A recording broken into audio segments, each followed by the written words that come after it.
불교의 핵심 교리인 연기법은 존재와 현상의 상호 의존성을 밝히며 고정된 자아나 실체 없이 모든 것은 조건적 관계 속에서 생겨나고 사라진다는 가르침이다. 그러나 불교사 안에서 연기에 대한 이해는 시대마다 다양하게 전개되었고, 특히 그것을 단순한 선형적 인과율로 해석하는 경향은 연기의 심층적 의미를 제한하는 결과를 낳기도 했다. 이에 조에나 메이시는 연기를 상호 인과적이고 시스템적 관계성으로 이해할 것을 제안한다. 그는 일반 시스템 이론과 불교의 연기를 연결지어 모든 존재가 독립된 단위가 아닌 상호 연결된 전체의 일부라는 점을 강조한다. 즉, 각각의 요소는 전체 시스템의 변동과 상호작용하면서만 의미를 가진다는 것이다. 네. 어떻게 이해되셨어요? 안 되셨어요? 그래서 앞에서 제가 서술적으로 한마디를 했거든요. 이런 말씀을 이해하는데 좀 도움되시라고. 혹시 질문 있으세요? 이 억구에서 이해 안 되는 부분. 좀 더 구체적으로 설명을 드릴게요.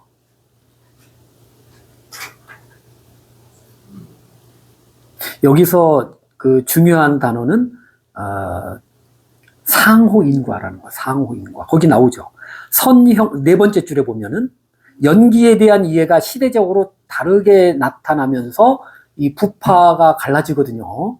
그러니까 부처님처럼 연기를 이해했다면은 부파가 갈라질까 안 갈라질까? 갈라질 필요가 없지. 에? 근데 이제 부처님만치 연기법을 제대로 이해한 게 아닐 수도 있고, 또는 강조점이 다르기도 했기 때문에 부파가 생겼잖아요.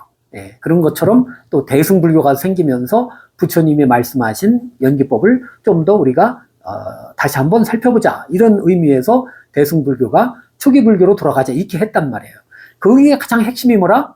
연기법에 대한 이해예요. 연기법. 여러분 연기법을 어떻게 이해하나 몰라. 이것이 있으므로 저것이 있고 저것이 있으므로 이것이 있다, 뭐 이런 정도로 알고 있잖아요. 근데 그게 후대로 내려오면서 여기 나왔듯이 선형적 인과율로 해석되는 경향이 강해졌어요. 그건 뭐냐면은 연기법을 있는 그대로 이해하기보다는 인과론이라는 어떤 부분적으로만 이해를 하는 거예요. 연기법을.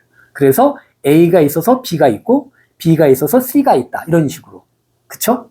선형, 줄기, 점, 선, 면 할 때 선. 근데 연기법을 그렇게만 이해하면은 굉장히 그거는 연기법을 축소해서 해석하는 거거든. 우리는 흔히 원인이 결과에 영향을 주잖아요. 그거는 이해를 하잖아요.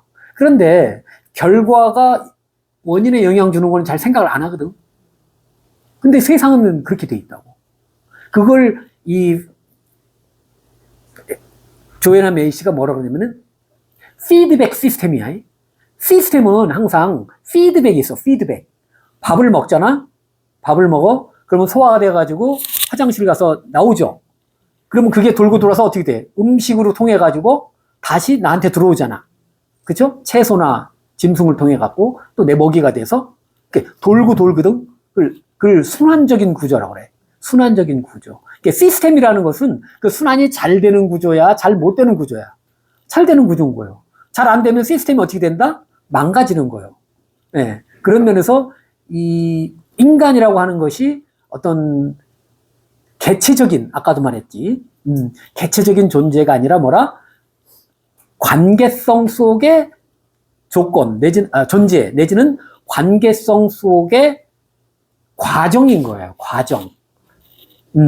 엔티티가 아니라 프로세스라고. 나도 프로세스, 너도 프로세스, 이 우주가 다 프로세스라고. 과정이라는 거죠. 그래서 우리가 김성구 교수님하고 공부할 때 뭘 했죠? 존재 중심의 사고관과 사건 중심의 사고관에 대해서 얘기를 했었죠. 바로 그거라. 사건으로 인식을 해야 되거든. 사건. 근데 우리는 그렇지 않고 그런 어떤 관계성은 다 어디 몰각한 채 실체론적으로 딱딱딱딱 나눠서 보는 거예요. 그런 부분을 이제 반성하는 이제 그런 얘기들이에요. 그래서 맨 끝에 보면은 각각의 요소는 전체 시스템의 변동과 상호작용하면서만 의미를 가진다는 거예요. 그쵸? 자, 보세요. 여러분이 지금 여기 이 자리에 와 있잖아요. 그러면 누군가 물어볼 수 있잖아. 너는 도대체 어떤 사람이야? 그럴 때 뭐라고 답하시겠어요? 여러 가지 답을 할 수가 있잖아. 그쵸? 예, 나라고 하는 것이 어떤 한 가지 규정만 할 수 있는 게 아니야. 집에 가면은 엄마이기도 하고, 뭐 부인이기도 하고, 그쵸? 그렇지만 학교 오면 뭡니까? 또 뭐 학생일 수도 있고, 선생님일 수도 있고, 또 사회에 나가면 또 다른 어떤 역할 속에서 그렇게 되잖아. 그러니까 수많은 어떤 관계성 속에 내가 있다고. 그러면은 이 우주적인 차원으로 이 방정식을 넓히면 어떻게 될까? 내라고 하는 것이. 나도 우주적인 존재가 되는 거예요. 근데 나도 모르게 내 자신을 이렇게 4대 5원에 갇힌 뭔가의 존재로, 조그만 존재로 착각하면서 산다. 그게 중생의 안목이죠. 그러나 전체성, 통째라고 우리가 늘 얘기를 했죠. 예. 그런 안목으로 이제 우리가 가자는 거지. 부처님의 안목으로 가자는 거지.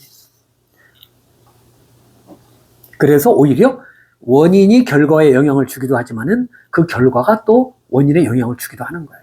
그래서 내가 환경에 좋은 영향을 미치면은 그 환경이 좋은 영향을 나한테 주는 것이고, 또 내가 환경에 안 좋은 영향을 미쳤다 하면은 내가 안 좋은 과보를 또 받는 거예요. 주거니 받거니 하는 거죠. 네, 이것이 어떤 이제 시스템적인 이해다. 이렇게 보시면 돼요. 혹시 질문 있으신가요? 그러니까 부처님의 연기법이 조금 더 우리 생활 속에서 이렇게 그럴듯하게 이해가 되죠. 조금 더. 자, 그러면 그 다음 한번 볼까요? 어느 분이 보실까요?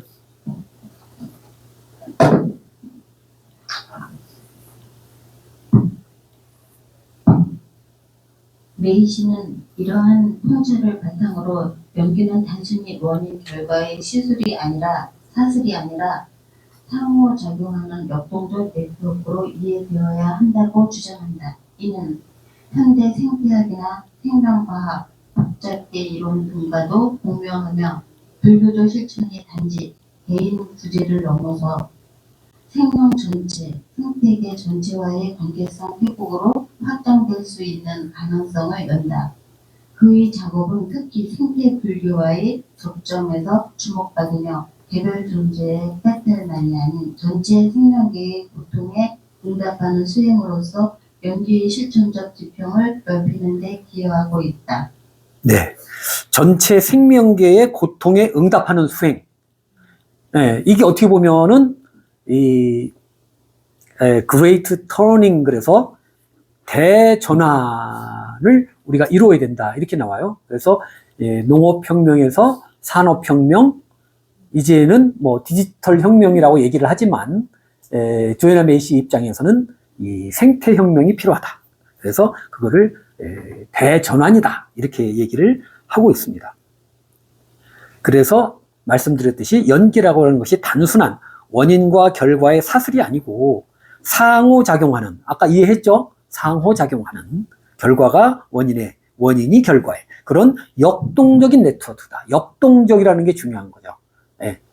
그러니까 우리는 인과관계가 어떻게 보면 좀 이렇게 결정론적으로 이렇게 이해를 많이 해.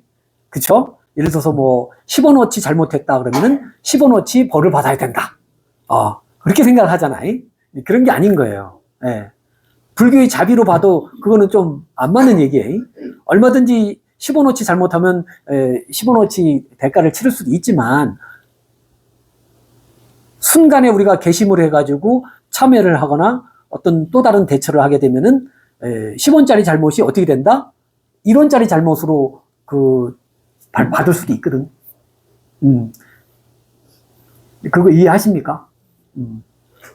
불교가 이제 그런 게 있어요. 그래서 그 역동적인 네트워크라고 하는 것은 here and now에서 우리가 어떤 마음을 먹느냐에 따라서 이 미래가 확 바뀔 수 있는 거예요. 그러니까 불교 수행을 해서 정말 눈 떴다. 그러면은 눈 감고 살 때와 눈 뜨고 살 때는 완전히 다르지. 완전히 다르지. 그런 것처럼 어느 순간이 그 역동적인 포인트가 될지 아무도 모르죠. 예, 그런 것처럼 이 어떤 기계론적인 과정이 아니라는 거야. 그러니까 예를 들어서 내가 10년 수행을 하면 10년 수행의 결과가 있고 20년 수행을 하면 20년 결과가 있고 이런 것이 아니라 10년을 해도 하루 수행한 것보다 못할 수도 있는 것이고 하루를 수행해도 30년 공부한 것보다 더 세상을 잘 볼 수도 있는 거예요. 얼마나 내가 가진 짐을 내려놓느냐, 내가 가진 잘못된 사고방식을 내려놓느냐, 그거는 시간이 걸리는 문제가 아니거든. 내가 잘못 봤네? 그럼 바로 내려지잖아. 지난 시간에도 얘기했죠. 예, 시간이 걸리는 문제가 아니에요. 이 깨달음이라 하는 거는. 그래서 어느 순간이 그런 그레이트 터닝이 될지는 아무도 모르는 거니까 우리가 순간순간 정신 차리고 최선을 다할 뿐인 거죠.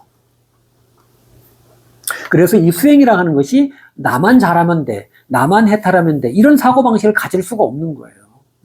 그렇잖아. 나는 암만 잘해도 상대방이 와가지고 그 운전하다가 중앙선 침범하면 내가 다치잖아. 다 잘해야 돼. 그쵸? 나눠지지가 않는다니까. 둘이 아니라니까, 나와 남이. 세상과 내가 둘이 아니고. 그런 얘기가 이제 오늘 메이 씨의 강의에 나올 거예요. 질문 있으세요?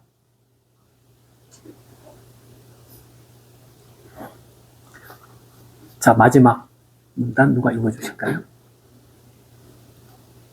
류펀의 주연아 메이 씨의 사연은 연기법의 고정된 철학 개념이 아니라 살아있는 생명의 조직 원리로 다시 바라보게 한다. 그의 접근은 불교의 고전적 사유를 현대 과학 및 생태적 맥락 안에서 되살리는 시도이자 불교가 21세기의 위기에 어떤 식으로 응답할 수 있는지에 대한 하나의 방향성을 제시한다. 예, 이건 제 얘기입니다. 정말 이러한 일반 시스템 이론과 불교가 잘 접목이 돼서 불교가 정말 이 세상을 구원하는 그런 원리이면서 실천 원리이면서 어떤 행동 양식으로 꽃 피울 수 있기를 바라요. 그러니까 나만 잘하면 된다. 이거는 불가능한 거야. 처음부터 끝까지. 근데 이제 눈뜬 안목에서 본다 하면은 나만 잘한다 하는 것이 그냥 우주가 잘하는 것이 돼버리죠. 그 입장에서는.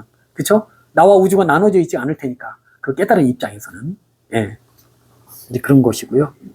그래서, 지금 21세기 위기라는 것이 어떻게 보면, 이렇게 인드라망처럼 다 연결되어 있음에도 불구하고 인위적으로 그런 것들을 나누고 칸막이를 하고 막고 소통이 아닌 불소통 이런 관계로 굉장히 어렵게 가고 있기 때문에 자원 낭비도 많고 또 우리들의 마음이 굉장히 거칠어지잖아요. 그죠? 예, 참 그런 걸 보면서 한쪽에서는 굶어 죽고 한쪽에서는 배불러 죽고 이런 자본주의 시스템도 그렇고요. 너무 안타까운 일이 많은데 우리가 부처님의 이 연기법을 잘 이렇게 세상 사람들이 이해하고 실천할 수 있도록 제시한다면은 우리 자신뿐 아니라 우리 자손 만대까지도 잘 살 수 있는 그런 길이 되지 않을까 해서 제가 이렇게 한번 적어봤습니다. 혹시 질문 있으세요? 자, 그러면 오늘은 강의 한번 들어보시고 또 질문을 주셔야 됩니다. 고맙습니다.